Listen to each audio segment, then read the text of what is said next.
I'd like to talk about the immunity for our heads. And what do I mean by that? Well, before we talk about that, I'd like to introduce myself. I'm Ghazala at the Heart and Soul Cafe. If you've been here before, thank you so much for coming back. And if you're here for the first time, then you're very, very welcome. If you think about, immunity for our heads, if you think back to COVID time, when we were watching what was going on the news, there was a lot of talk, wasn't there, about, our immunity and, we need to strengthen our immunity. They're talking about vitamin D and zinc and all sorts of things were sort of coming up, and people were Googling, how do we strengthen our immunity in our body so that when we do get the virus, that many of us did get the virus, we would have a better outcome and we'd be able to our bodies would be able to deal with the virus as best as we possibly can. So when I talk about immunity for our heads, I'm actually talking about putting things into place and educating ourselves about our mental health in every way that we possibly can, so that when things happen and life throws a curveball, and life often does do that, we are better equipped to dealing with things. So the immunity for our heads. Now, there's certain things that we can do to help the immunity in our heads, and that's actually doing things physically. And it's those common things and things that you think, you might be rolling your eyes thinking, oh no, it's those cliches again, about eating healthily, about getting enough exercise, about getting enough exposure to the sun, about getting enough exposure to, fresh air, spending time with positive people, taking out the, toxic things out of your life. People that bring you up, you want to stay clear of people that, are quite toxic, that bring you down, especially if you're feeling a little bit low in yourself as well. You don't really want to then spend time with people that bring you down further. So there's lots of things that we can do physically to help us physically and mentally, yeah. And then there's other things that are, what sort of viruses for your head, if you like. What kind of viruses? Well, negative thoughts, negative ruminating thoughts, self-help, self-hating thoughts, things that our minds are sometimes saying to us. We are very critical of ourselves. So our own, being aware of those, being aware of all those things, holding them to account. If a thought comes into your head, being mindful about that thought. Where have you come from? What are you saying to me? Is what you're saying to me true? Am I a useless, lazy person, that doesn't do anything, can't do anything right in life? Am I that person? Has anybody said that to me? What evidence is there? And you'll find that, it's probably not true. There isn't any evidence. No one has said those things to you, those things that you are saying to yourself. So we need to be mindful about those things that come up in our minds and hold them to account, okay? We need a filter. We filter what comes in, we analyze it. If we're keeping it, we're filing it. And if we're not, we're throwing it into the trash. A bit like our email, isn't it? That comes into our email box. We get all these emails. Some of them we delete. Some of them we, file. We need to keep that. And some of them maybe just sit there. So, all sorts of things. So we need to think about that when it comes to our own minds, our brains, because our brain has a mind of its own, and all these things do crop up. But it's what we want to keep, what we want to file, what we want to throw out. It's being mindful about those.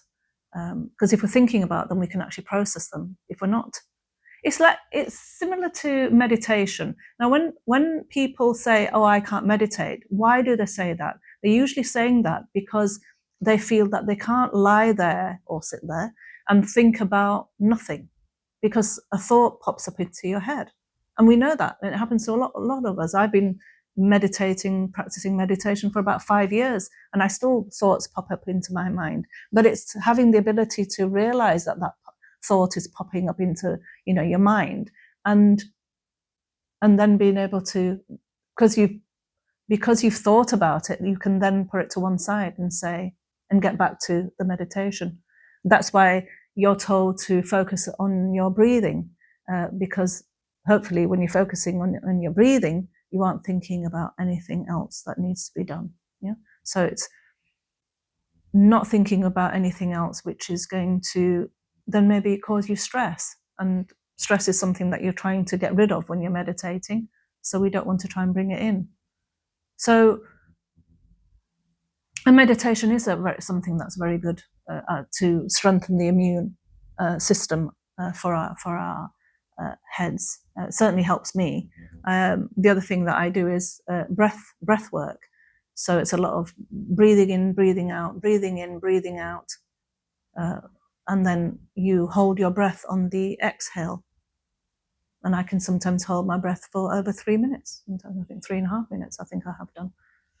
So it's something that, and I know that helps me. It's getting practice in putting your body into that rest and digest, which is the parasympathetic nervous system. So the sympathetic nervous system is the fight or flight, and then the parasympathetic nervous system is your rest and digest. And it's practicing getting that, into mode, to get it going, to using that. So you're relaxing, you're allowing your body to be at peace. And meditation is something that's very good for that, because so many of us, with this life that we lead, when it comes to social media, when it comes to comparing ourselves with others, it's like keeping up with the Joneses, as they say here in the UK. It's competing with other people. And while we're doing that and trying to better ourselves in some way, or trying, we want to make more money so that we can get that car and we can get that house and we can get those designer clothes and designer shoes, all designer handbags. So it's all those things that we're sort of chasing after, which is causing us, stress and strain, physically and mentally, and we want to try and put all those things to one side, because at the end of the day, and I don't always like to use that term that way, but in the whole scheme of things, if you like, they're not important. The material things aren't important. What's important is what's going on here and here. And it's those connections that we make with other human beings. I'm not saying that it's not important to have a house, because we all need a certain kind of, there's all necessities that we all need, yes. And some of us don't have even those things in this world, sadly. So it's having the things that we need, but not chasing after other things that we possibly could do without, to the extent where it's going to affect us physically and mentally in a negative way. I think probably sums it up.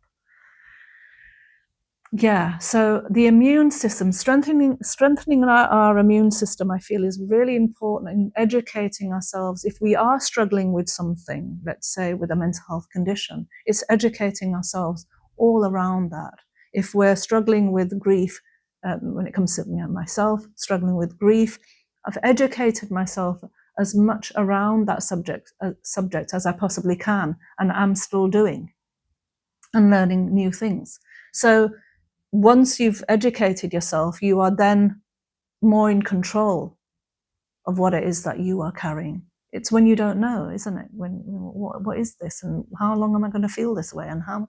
It's when all those unanswered questions is where you're going to be struggling. But when you have not necessarily had the answer to all the questions that you have, that's not really necessarily what I'm talking about, but you have acknowledged different aspects of what it is that you are experiencing, so that you can make the best possible choices for yourself. Okay, so that's really what I'm talking about here. I think it's a good idea to think about it, to think about our immunity here of our heads, Just like we talk about our immune system, you know, when we talk about our physical bodies, we need to also think about our emotional immune system, our psychological immune system. How strong is it? You know, have a think about that. I hope you enjoyed the content of this video. If you did, please do comment, please do share, please do like and subscribe, as we do need those numbers to build that community, for this channel. That would be what I'm looking to do, and that's my goal here. Thank you for watching this video. I look forward to seeing you in the next video. Until then, look after your hearts and souls. Thank you.